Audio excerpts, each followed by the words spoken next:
Di awal film kita diperlihatkan seorang kakek yang sedang memeriksa bahan makanan untuk disiapkan.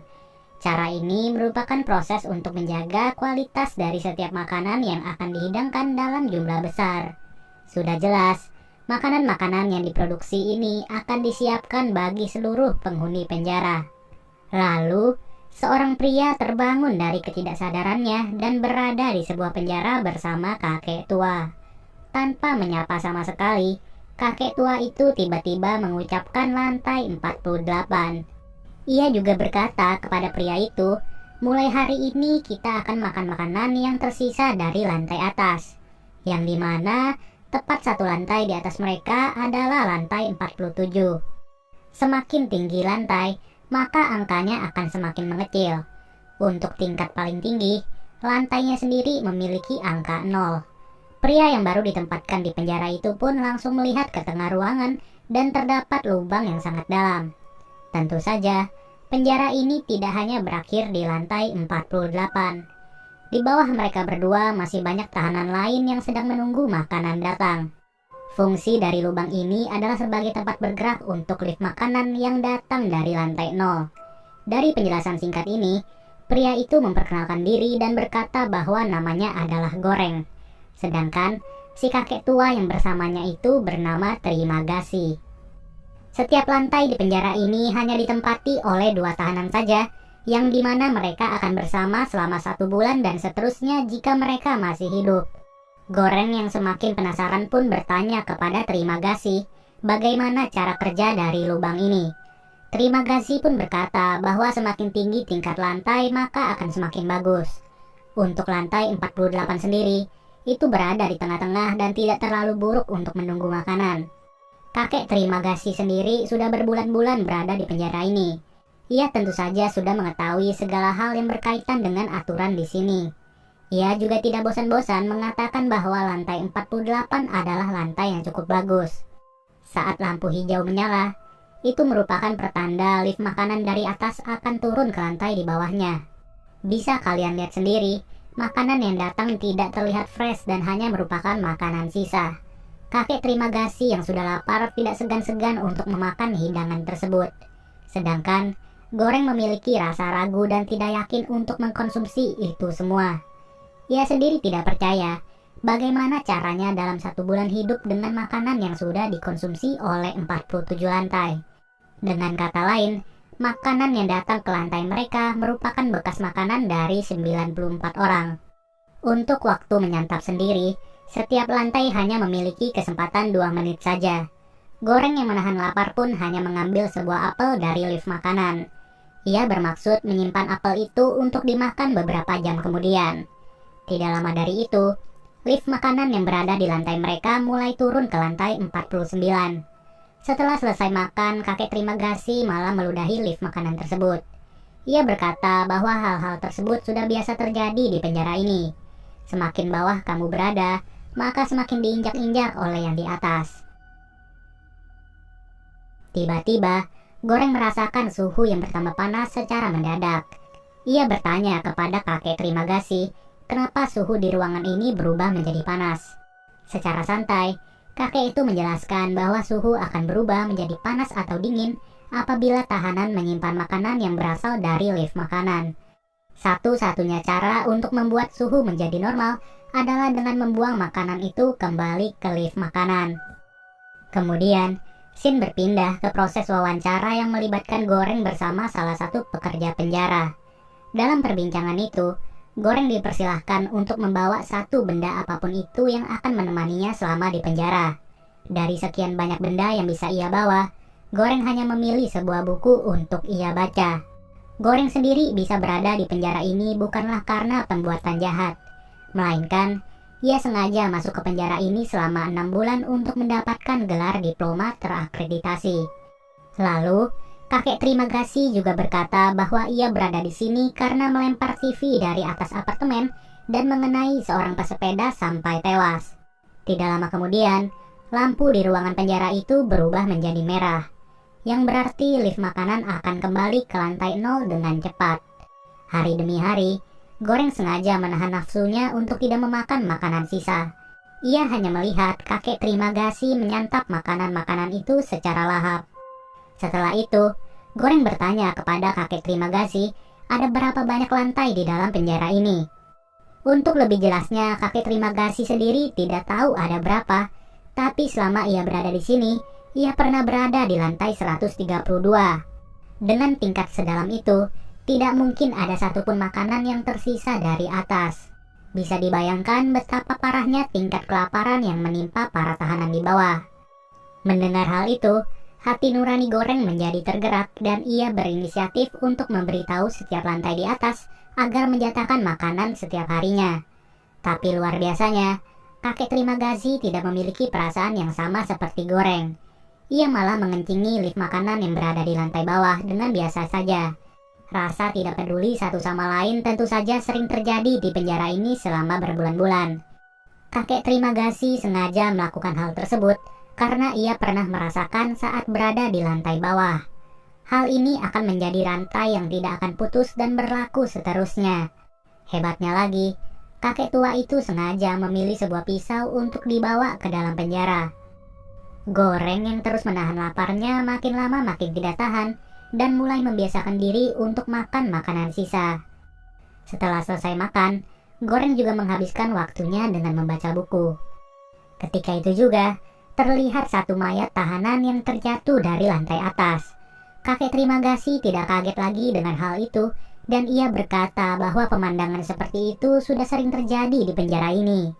Di saat itu juga Goreng mulai tersadar bagaimana caranya si kakek tua bisa tetap hidup saat berada di lantai 132. Ia pun mulai mencurigai sebenarnya kemana teman satu sel kakek Trimagasi. Apalagi saat Goreng belum berada di penjara ini. Dari pemikiran itu, sudah jelas kakek Trimagasi memakan teman satu selnya sendiri. Apalagi ia memilih sebuah pisau saat masuk ke penjara ini. Tidak lama dari itu, lift makanan sudah datang ke lantai mereka dan terlihat seorang wanita yang sedang terduduk. Wanita itu ternyata bernama Miharu dan memang sering menumpang ke dalam lift makanan. Entah apa tujuannya, tapi kakek Trimagasi berkata bahwa Miharu sengaja turun ke lantai bawah untuk mencari anaknya yang hilang. Kakek itu juga berkata bahwa Miharu selalu membunuh teman satu selnya agar bisa meningkatkan peluang untuk berada satu sel dengan anaknya. Dari statement ini menandakan bahwa setiap bulannya lantai para tahanan akan diacak dan teman satu sel juga akan berganti secara random apabila ada yang tewas. Pernyataan ini juga menjawab bahwa mayat yang jatuh sebelumnya merupakan teman satu sel dari Miharu. Miharu pun turun ke lantai 49 dan terus menatapi Goreng yang peduli terhadap kehadirannya. Namun sialnya, Miharu malah ditarik paksa oleh kedua tahanan yang berada di lantai 49. Goreng yang melihat hal tersebut merasa kasihan terhadap Miharu dan berencana untuk melompat ke bawah. Tapi hebatnya, Miharu berhasil membunuh kedua tahanan tersebut dan kembali lagi ke lift makanan dengan penuh darah. Goreng yang hampir 1 bulan bersama kakek Trimagasi pun semakin akrab dari hari demi hari.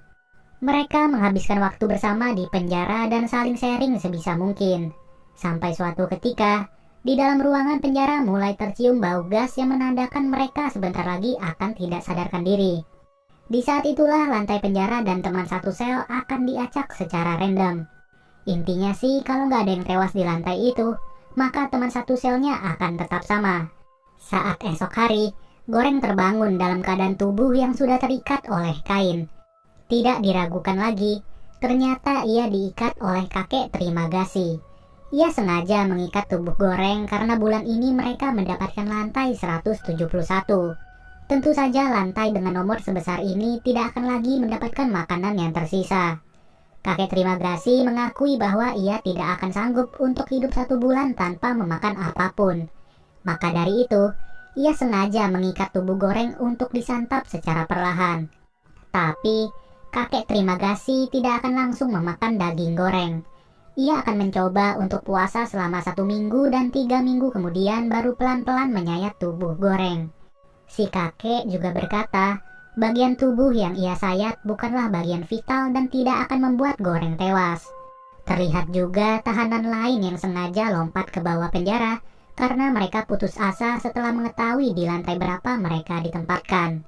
Benar saja, makanan yang datang dari atas tidaklah tersisa sedikit pun. Mana mungkin mereka bisa hidup hanya dengan memakan piring dan gelas kosong. Selama berhari-hari kakek Trimagasi mencoba untuk puasa sebisa dirinya.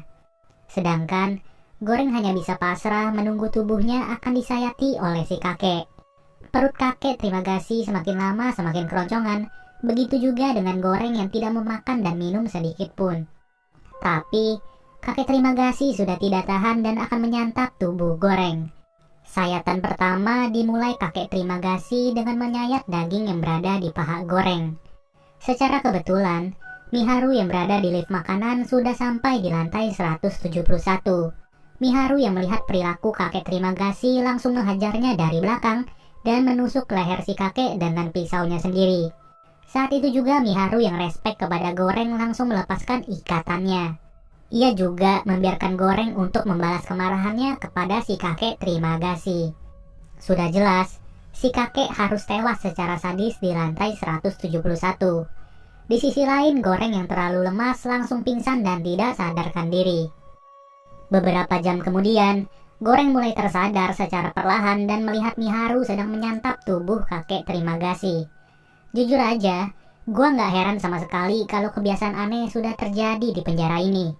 Luar biasanya lagi, Miharu malah sengaja menyuapi Goreng untuk memakan potongan daging itu. Goreng yang tidak terbiasa langsung memutahkan daging si kakek tua. Namun anehnya Miharu ini adalah wanita yang gak pernah ngomong sama sekali. Dia malah tetap menyuapi Goreng untuk memakan daging si kakek Trimagasi. Saat ditanya tentang nama anaknya, Miharu malah tidak mau menjawab dan kabur turun ke bawah lagi. Selama 1 bulan di lantai 171 ini, Goreng mau tidak mau harus gadoin daging kakek Trimagasi. Walaupun udah penuh belatung kayak begitu, tapi ya tetap aja perut Goreng harus dikasih makan. Singkat cerita, 1 bulan sudah dilewati oleh Goreng dan ia terbangun lagi dengan lantai yang berbeda. Dikarenakan kakek Trimagasi sudah tewas, maka sudah jelas Goreng ditempatkan bersama orang random. Terlihat teman satu selnya kali ini adalah seorang wanita bernama Imoguri yang membawa seekor anjing. Mereka berdua kali ini berada di lantai 33 yang secara realita tidaklah terlalu buruk. Ternyata wanita ini adalah seorang pekerja admin yang mewawancarai Goreng sebelum masuk ke penjara ini. Ketika wawancara itu, Goreng ditanyakan berbagai hal termasuk makanan favoritnya. Dengan tujuan, makanan favorit yang dipilih Goreng akan ditempatkan ke dalam lift.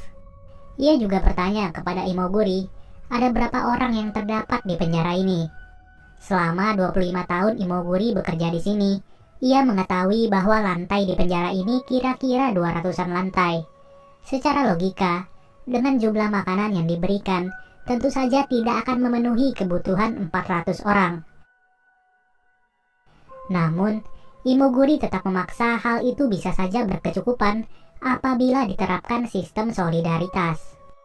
Berada di lantai 33 membuat Goreng tidak perlu lagi memakan daging manusia.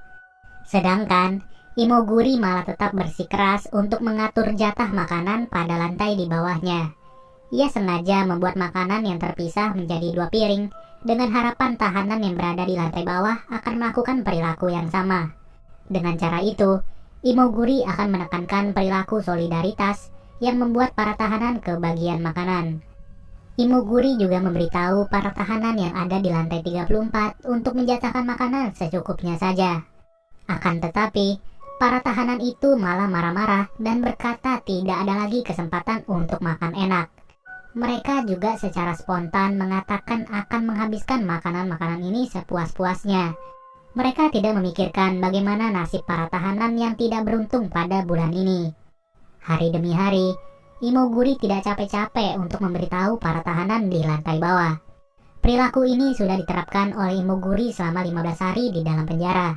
Tapi tetap saja tidak ada respon positif dari para tahanan tersebut. Sampai pada akhirnya, Goreng sudah lelah mendengar hal itu dan ia langsung mengancam para tahanan di bawah. Goreng berkata apabila mereka tidak menuruti perintah Imoguri, maka ia tidak segan-segan akan mengencingi dan berak di makanan mereka. Statement yang dikeluarkan oleh Goreng terbukti ampuh, dan para tahanan langsung nurut saat itu juga. Esok harinya, lift makanan kembali turun ke lantai mereka. Namun terlihat ada Miharu yang berbaring di lift tersebut dengan kondisi penuh luka. Seketika itu juga, Goreng dan Imoguri langsung menolong Miharu yang terbaling lemas. Saat lift sudah turun, tiba-tiba suhu di lantai mereka berubah menjadi sangat dingin. Mereka pun baru sadar, anjing Imoguri ternyata tidak mengembalikan makanan dari lift. Saat itu juga Goreng langsung merebutnya dan suhu kembali normal. Beberapa jam kemudian, Goreng terbangun dari tidurnya dan melihat Miharu sudah bertengkar dengan Imoguri. Hal tersebut terjadi karena Miharu sudah memakan anjing kesayangan Imoguri secara hidup-hidup. Dalam keadaan tidak tentram, Miharu kembali turun mengikuti lift makanan ke lantai bawah. Sedangkan Imoguri malah terdiam dan frustasi akibat kematian anjingnya. Di saat itu juga Imoguri menjelaskan bahwa sebenarnya Miharu tidak punya anak sama sekali. Sebelum masuk penjara ini, Miharu ingin menjadi artis seperti Marilyn Monroe. Tapi karena tidak kesampaian, ia menjadi gila dan mencari seorang anak yang tidak ada keberadaannya. Imoguri juga membongkar aibnya kenapa ia bisa sengaja masuk ke penjara ini. Hal tersebut Imoguri lakukan karena ia sudah putus asa dengan kanker ganas yang menyerang dirinya selama 3 tahun. Maka dari itu, ia sengaja datang ke penjara ini untuk membiarkan tubuhnya dimakan secara hidup-hidup. Setelah pengakuan itu, Imoguri tidak mau makan makanan sedikit pun dan hanya berbaring di atas kasur. Padahal, hari ini adalah hari terakhir mereka berdua berada di lantai 33. Saat hari esok sudah tiba, Goreng kembali terbangun dan kini berada di lantai 202. Ia terkejut setelah melihat Imoguri yang sengaja menggantung dirinya. Goreng seketika itu juga menjadi frustasi dan dibayang-bayangi oleh arwah kakek Trimagasi dan juga Imoguri. Ia dirayu oleh mereka berdua untuk mengkonsumsi daging Imoguri. Apalagi setelah mengetahui bulan ini Goreng ditempatkan di lantai 202 yang tentu saja tidaklah beruntung. Makanan yang datang dari atas juga terlihat tidak tersisa sedikit pun, dan hal itu tidak membuat seorang Goreng terkejut. Ia sengaja mengambil pecahan kaca untuk menghitung berapa kali lift makanan itu berhenti sampai kembali ke lantai 0. Dengan tujuan, ia ingin mengetahui sebenarnya ada berapa lantai di dalam penjara ini. Karena jujur saja, tidak ada satupun orang yang bisa menebak jumlah lantai penjara ini secara pasti. Saking tidak ingin memakan daging Imoguri, Goreng malahan sengaja hanya mengkonsumsi robekan kertas dari buku yang ia bawa. Tapi karena kehadiran kakek Trimagasi yang selalu merusak pikirannya, Goreng mau tidak mau harus menyayat daging Imoguri selama 1 bulan. Bulan berikutnya, Goreng kembali terbangun dari tidurnya dan ditempatkan di lantai 6. Selama ia berada di penjara ini, tentu saja ini adalah lantai yang paling bagus. Di lantai 6 ini, Goreng ternyata ditemani oleh seorang pria bernama Baharat. Baharat adalah seorang pria agamis yang selalu optimis untuk kabur dari penjara ini. Baharat juga memilih untuk membawa tali agar ia bisa memanjat ke lantai atas. Ia merayu kedua tahanan yang berada di lantai 5 untuk membantunya naik ke lantai itu. Setelah selesai merayu, Baharat senang karena ia akan ditolong untuk naik ke lantai 5. Ia pun langsung melempar tali yang ia bawa dengan cepat dan meninggalkan Goreng seorang diri. Dengan penuh semangatnya, Baharat naik melalui tali tersebut. Namun tiba-tiba, Baharat diberhentikan di tengah-tengah dan sialnya wajahnya malah diberakin sama si tahanan cewek. Pas nonton nih film, gua gak ngerti lagi mau ketawa apa kasihan. Saat itu juga Baharat langsung mencuci wajahnya dengan air keran sambil marah-marah. Tidak lama kemudian, lift makanan sudah datang di lantai 6. Dari sini terlihat kondisi makanan yang masih rapi dan tentu saja banyak pilihannya. Tapi, para tahanan yang berada di lantai 7 malah memakan makanan itu secara rakus. Kalau hal seperti ini tidak ada habisnya, bagaimana mungkin solidaritas bisa dibangun? Bulan ini juga menjadi bulan terakhir bagi Goreng berada di penjara. Dengan berada di lantai 6, bisa dibilang Goreng tinggal duduk manis dan mengkonsumsi setiap makanan yang datang secara tenang. Namun hebatnya, Goreng tidak mau menjadi orang seperti itu. Ia sengaja meminta tolong kepada Baharat agar membantunya turun ke lantai bawah. Ia mengajak Baharat untuk berdiam diri di lift makanan itu dan membagikan makanan secara adil di setiap lantainya. Pada awalnya Baharat bingung dengan rencana yang disampaikan oleh Goreng. Sudah enak-enak berada di lantai 6, tapi kenapa malah mau turun ke lantai bawah dan mempertaruhkan nyawa? Goreng juga mengatakan bahwa jika rencana ini berhasil, maka ia akan membuat sistem di penjara ini lebih baik daripada sebelumnya. Ia juga sudah mengetahui bahwa jumlah lantai di penjara ini kurang lebih 250 lantai. Goreng bisa berkata seperti itu karena ia sudah menghitung setiap menit ketika lift makanan bergerak. Celakanya, apabila perhitungan Goreng salah, tentu saja akan membuat malapetaka bagi mereka. Apalagi jika makanan sudah habis terlebih dahulu saat sampai di lantai 250. Dengan rayuan maut dari Goreng, Baharat akhirnya luluh dan rela membantu Goreng untuk melakukan aksinya. Saat itu juga mereka langsung merusak tiang kasur dan dijadikan sebuah senjata untuk berjaga-jaga. Mereka pun naik ke atas lift makanan dan bersiap-siap untuk turun. Baharat mengancam kedua tahanan yang ada di lantai 7 untuk puasa 1 hari. Jika mereka tidak ingin nurut, maka akan dibunuh oleh Baharat. Baharat dan Goreng berencana setidaknya makanan ini bisa tetap utuh saat sampai di lantai 51. Setiap menuruni lantai, Goreng dan Baharat melakukan perilaku yang sama ketika mereka melewati lantai tersebut. Sampai pada akhirnya, Baharat tiba di sebuah lantai yang ditempati oleh pria bijak. Pria bernama Berambang ini bukanlah ayah dari Baharat. Bapak itu juga memberitahu bahwa mereka harus membawa sebuah pesan saat sampai di lantai 0. Dengan harapan ada beberapa pekerja yang mempunyai hati nurani. Untuk memberikan pesan tersebut, mereka harus menggunakan sebuah simbol yang diwakilkan dengan satu makanan. Satu hidangan yang tentu saja tampak lezat dan menggugah selera yang harus mereka pilih. Hidangan yang mereka pilih itu harus sampai ke lantai 0 dalam keadaan utuh dan tidak tersentuh sedikit pun. Dengan kondisi makanan seperti itulah, maka pesan akan tersampaikan kepada penjaga yang berada di lantai 0. Makanan yang terjaga itu menandakan bahwa para tahanan sudah bisa saling berbagi dan menjaga makanan secara cukup satu sama lain. Diharapkan dengan pesan tersebut, pengelola penjara menjadi sadar dan merubah sistem yang gila ini. Seketika itu juga, Baharat dan Goreng bersiap diri untuk menjaga makanan yang mereka pilih. Kebetulan makanan yang mereka pilih adalah sebuah panah kota. Sekali lagi, jika tidak ada yang nurut dengan perintah mereka, maka akan dihabisi saat itu juga. Lantai demi lantai sampai pada akhirnya mereka tiba di lantai 51. Mulai lantai 51 ini mereka membagikan makanan secara adil satu sama lain. Sejauh ini semua rencana mereka berjalan lancar dan tidak terhambat sedikit pun. Saat mereka turun di lantai 100-an, seluruh tahanan terlihat sudah tewas dan dibunuh entah oleh siapa. Lift makanan yang mereka pijaki tidak akan berhenti secara otomatis apabila tidak ada yang hidup di lantai tersebut. Saat melewati beberapa lantai di bawahnya, terlihat Miharu yang sedang dibunuh oleh seorang pria. Ketika itu juga terjadi perkelahian hebat antara kedua tahanan melawan Goreng dan Baharat. Sialnya bagian perut Baharat terluka cukup dalam dan parah pada saat itu. Goreng pun dihajar habis-habisan oleh pria besar di lantai itu. Untung saja, Baharat berhasil melawan dan menyelamatkan Goreng yang hampir tewas. Sedihnya lagi, Miharu yang berada di lantai itu sudah tewas setelah dibunuh. Setelah itu, mereka berdua pun kembali ke lift makanan dan turun dalam keadaan penuh luka. Banyak sekali lantai yang sudah mereka lewati di penjara itu. Lantai 250 yang diperkirakan oleh Goreng ternyata bukanlah lantai dasar. Itu berarti masih banyak lantai yang berada di bawah dan tidak tahu ada berapa jumlahnya. Semakin dalam lantai, semakin parah juga kondisi para tahanan.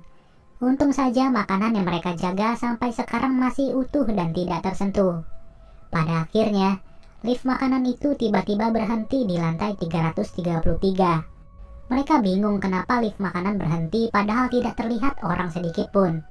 Nggak taunya, di bawah kolong kasur tersebut terdapat seorang manusia yang tidak jelas itu siapa. Saat mereka mendekati orang tersebut, lift makanan malah turun ke bawah dan meninggalkan mereka. Namun anehnya makanan yang dibawa oleh Baharat tidak membuat suhu di lantai itu berubah. Ternyata, di lantai tersebut terdapat seorang anak perempuan yang masih hidup dan bersembunyi. Sudah jelas ini adalah anak dari Miharu yang selama ini ia cari-cari. Bahkan, Seorang imoguri yang sudah bekerja selama 25 tahun pun tidak bisa menebak kehadiran anak ini. Goreng dan Baharat pun bimbang bagaimana mereka bisa membantu anak ini yang kelaparan, sedangkan mereka hanya punya makanan yang harus dijaga sampai lantai 0. Ujung-ujungnya makanan itu diberikan kepada si gadis kecil yang kelaparan ini. Mereka sengaja mengorbankan harapan mereka demi kehidupan anak tersebut. Beberapa jam kemudian, Goreng terbangun dari ketidaksadarannya. Ia pun dibayang-bayangi oleh arwah Trimagasi, Imoguri, Miharu, dan Baharat yang mengatakan bahwa anak itu adalah pesannya. Ya, tentu saja arwah Baharat sudah gentayangan karena ia ternyata meninggal kehabisan darah di lantai 333 beberapa jam setelah kejadian tadi. Saat itu juga, satu-satunya anak dari Miharu langsung dibawa ke lift makanan yang turun ke lantai paling bawah. Saat sampai di bawah, lagi-lagi Goreng dibisikin sama kakek Trimagasi yang berkata bahwa pesan itu tidak butuh pengantar untuk sampai ke atas, yang berarti anak Miharu bisa kembali ke lantai 0 dan tidak harus ditemani oleh seorang Goreng. Ketika itu juga lift makanan kembali ke atas dengan kencang sambil membawa anak dari Miharu. Anak itu diharapkan dapat menjadi pesan yang menandakan bahwa mereka semua tidak layak diperlakukan seperti itu lagi, karena rasa kemanusiaan mereka masih ada di dalam penjara ini. Pada intinya film ini keren banget dan gue menangkap banyak makna dari film ini. Film ini menggambarkan bagaimana kondisi kehidupan yang sesungguhnya dengan menjelaskan kesenjangan sosial. Yang biasanya kehidupan itu terdiri dari orang-orang kaya dan juga orang-orang miskin. Semakin tinggi orang berada di tingkat tersebut, maka semakin rakus mereka untuk menghabiskan. Sedangkan semakin bawah tingkat lantai di penjara itu mengartikan orang yang berada di tingkat kemiskinan. Maka semakin sengsara pula kehidupan mereka. Tujuan film ini dibuat dengan maksud menyindir kondisi kehidupan manusia sekarang yang tidak ingin berbagi dan cenderung serakah. Penjara juga melambangkan sebuah sistem dari kehidupan manusia-manusia itu. Imoguri bisa diartikan sebagai seorang pejabat yang merasa paham dengan masalah di tengah masyarakat. Tetapi nyatanya, mereka cuma tahu soal teori dan praktiknya nol besar. Bahkan menebak jumlah lantai di penjara ini saja ia masih salah. Bagaimana ia mau mengerti kondisi dari masyarakatnya? Untuk kakek Trimagasi sendiri, itu mengartikan bahwa ia adalah sosok yang penting bagi Goreng karena telah memberitahu banyak informasi. Maka dari itu Goreng harus berterima kasih kepada si kakek yang membuat dirinya tahu harus mengambil keputusan. Sesuai namanya, Trimagasi diambil dari bahasa terima kasih. Untuk Baharat itu diambil dari bahasa Timur Tengah yang berarti rempah-rempah. Sedangkan Brambang diambil dari bahasa Jawa yang berarti bawang. Mereka berdua menggambarkan sosok yang cukup bijak dan berusaha mewujudkan kesetaraan antar manusia. Jadi, mereka adalah simbol harapan di tengah kesenjangan sosial masyarakat. Lalu, seorang Goreng digambarkan sebagai orang yang berani bertindak dan melawan dari sistem yang tidak beres. Ia berani mengorbankan berbagai hal demi tercapainya kesejahteraan dan perubahan. Oke deh guys, semoga apa yang gue sampaikan di video ini bisa kalian mengerti ya. Sampai bertemu lagi di video berikutnya, gua Nandi cabut dulu. Dadah.